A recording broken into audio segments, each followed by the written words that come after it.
Hello, welcome to another episode of 5 Minutes with Mike. And we're here talking about the Candace Owens effect. Is her truth waking up Black America? This is 5 Minutes with Mike, our news, our voice, and our opinion. With your host, Michael Beckford. Now stop, listen, and pay attention for 5 Minutes with Mike. For many years, Candace Owens has been dragged by Black media, for good reason, by the way. And some of her opinions have been distorted. And part of it because of the way she presented some of her arguments and so forth and so forth. And we'll get into the nitty gritty of that. But as you all know, that follows and keeps up with Candace Owens, she was recently on the Breakfast Club about a week ago. And the following day, she was fired by the Daily Wire. Now, it wasn't a coincidence that this all happened. I'll tell you more in a second. And 5 Minutes Mike is sponsored by The Sex Tour Volume 2. A short story by Michael D. Beckford is available pre-order now on Amazon.com. Get your copy today. Link is available in the description below. Now let's get back into the episode, guys. Number one, Candace Owens is no saint, but she is here for the sinners. Candace freaking Owens, I've been watching her lately, even before her episode on the Breakfast Club.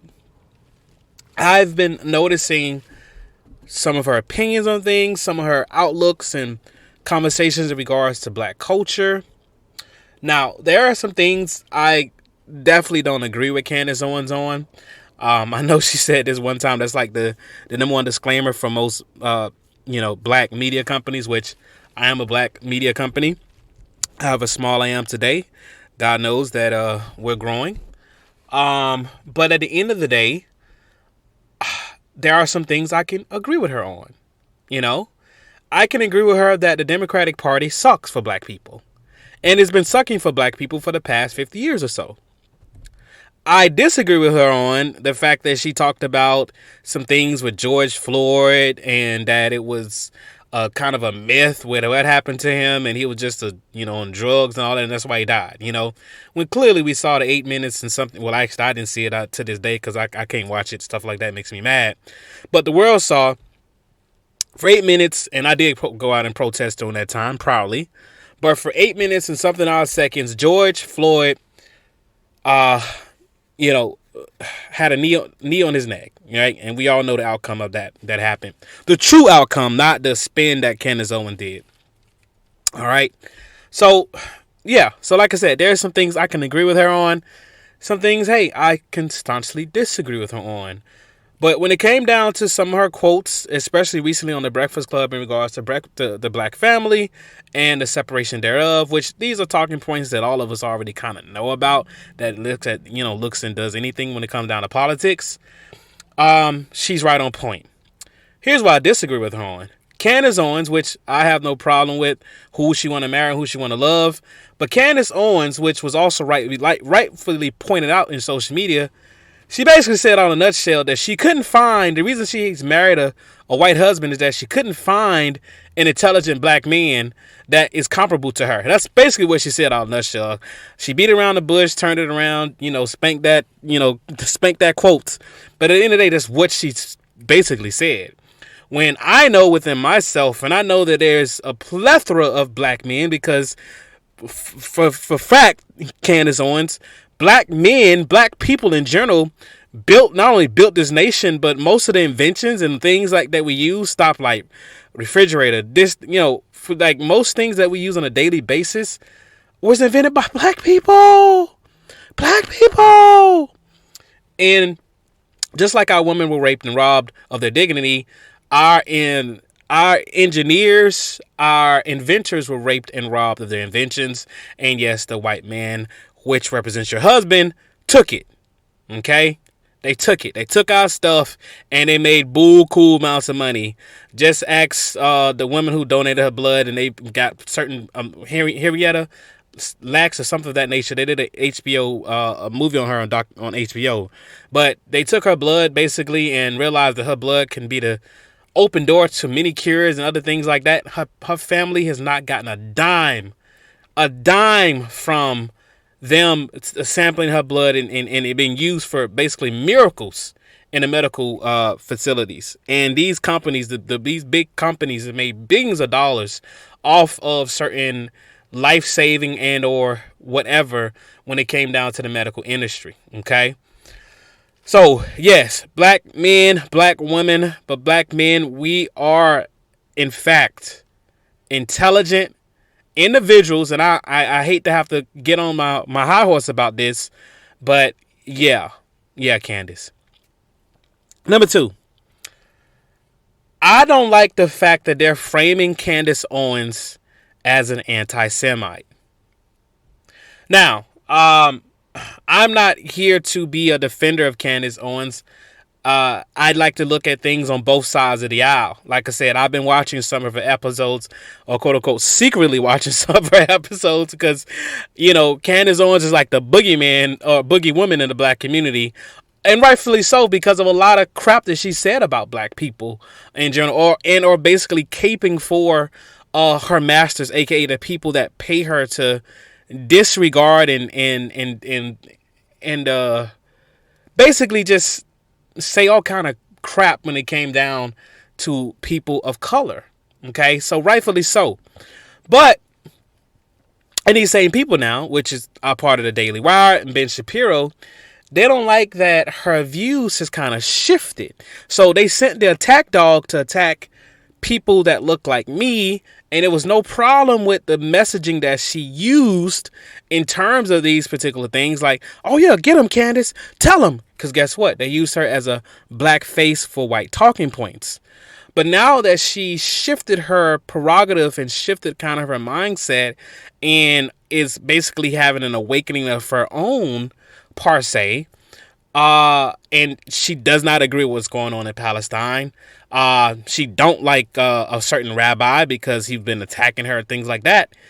Now she's been painted as an anti-Semite.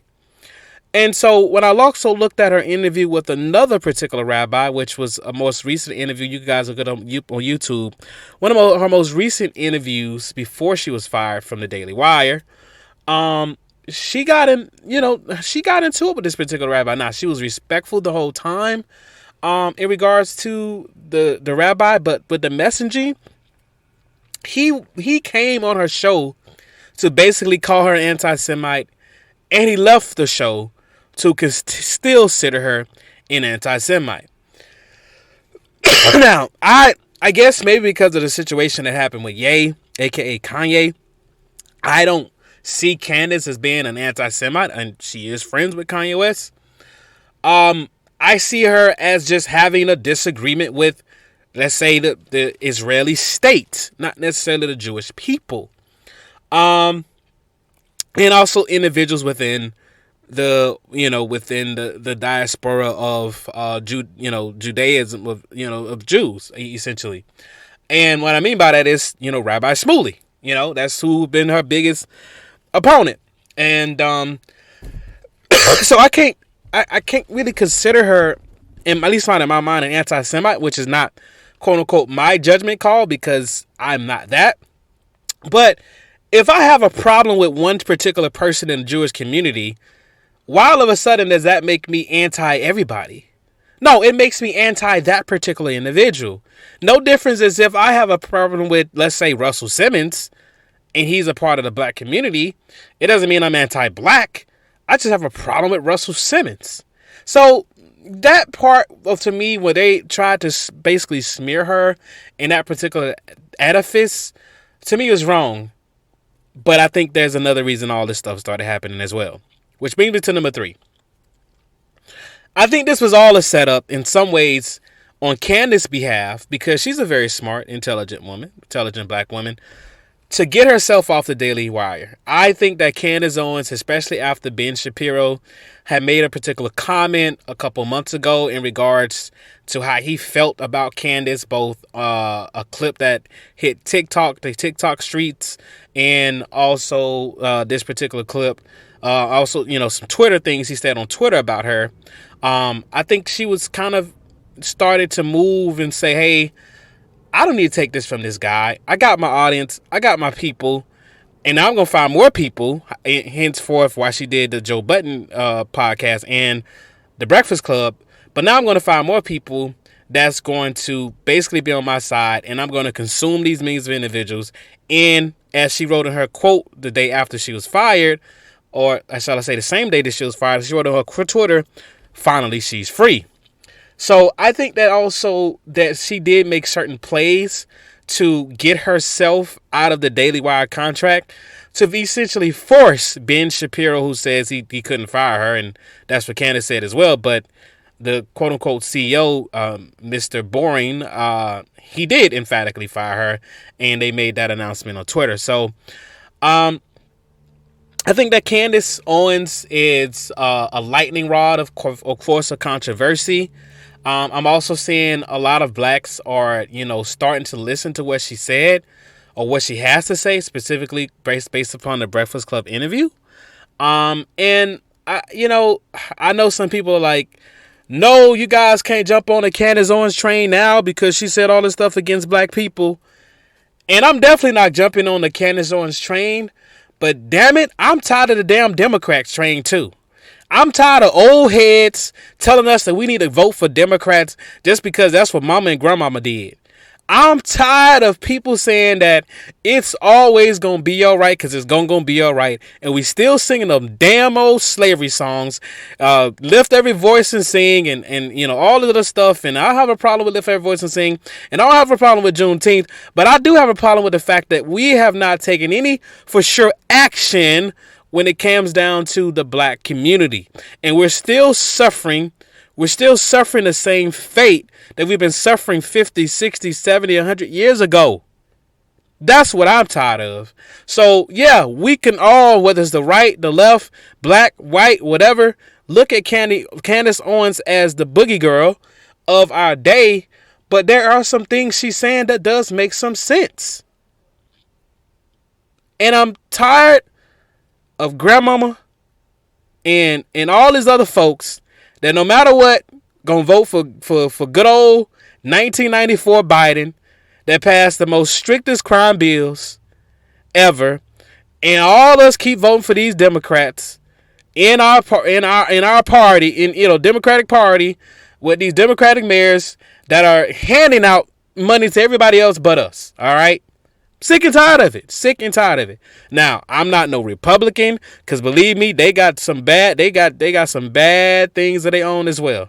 They got some people in their party that will put a burning cross in front of your yard. Okay? So you already know what I'm talking about. I myself am independent. And I'm independently looking at both sides, and I'm saying that each one of them is a piece of shit. To be honest. So here's my solution. And I think that the wherewithal of it all has to really be a play. My solution is this. There needs to be proper funding. There needs to be proper funding in black programs. F the minority stuff. Because every time they add minority to it, it gets tainted. It goes to the Hispanics, Asian Americans, all that stuff, and no problem with those individuals. But we need direct funding because those communities are doing just fine. Especially most of our Asian American brothers and sisters. Those communities doing just fine. We need specific funding to go to black communities. If not, as certain individuals like Lucas would say, we'll be a permanent underclass. Permanent underclass. Now let's take on the church. It is on us to make a change. We can look at one black person or another and say, hey, they're not a representative of us, which is very true. But what is us going to represent for us in order for us to get out of the shit hole of a situation that we've been in for far too long? Sex can be used as a powerful tool, an even more powerful weapon. Welcome to the city of Atlanta, where the lights are bright, the scams are steady, and sex is the ultimate drug of choice. The Sex Tour, Volume 2, a novella by Michael D. Beckford, coming soon to ebook, paperback, and audio. Volume 1 of The Sex Tour is available now wherever books are sold. And The Sex Tour Volume 2 is available now for sale as a pre-order on Amazon.com. Link is in the description below. Please like and hit the subscribe button. 5 Minutes Mike is written, produced, and directed by Michael D. Beckford. All rights reserved. Copyright 2024 by Speak Pups International and the Michael Beckford Media Group LLC production. Thank you for listening and watching.